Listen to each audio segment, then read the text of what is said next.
आज बक्शीनगर और धनपुर के रिज़ल्ट के बाद तो एक बात पक्का हो गया है कि सीपीएम ग्राउंड में अपने सपोर्टर्स को, अपने लोगों को प्रोटेक्शन नहीं दे सकती है। दूसरा बात क्लियर हो गया है कि जो हमारे ऊपर उँगली उठाया जाता था कि तिपरा मोथा ने वोट को डिवाइड करके बीजेपी को जिताया है।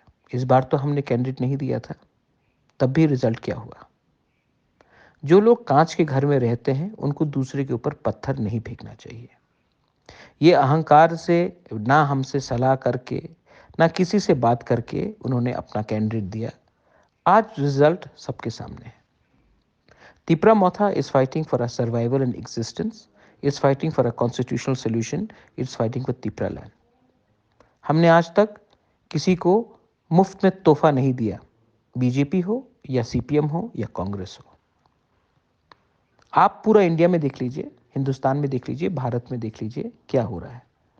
केरला में कांग्रेस फाइट कर रहा है, सीपीआईएम उसके खिलाफ फाइट कर रहा है और आम आदमी पार्टी ने भी कैंडिडेट दिया है।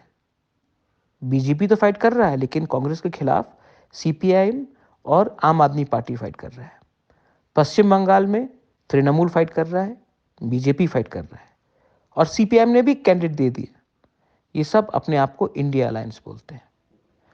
और त्रिपुरा में मोथा ने कैंडिडेट नहीं दिया, जबकि हम इंडिया अलायंस के पार्ट भी नहीं है, तभी भी हमारे ऊपर उंगली उठाया जाता है कि ये लोग किसी और के साथ है।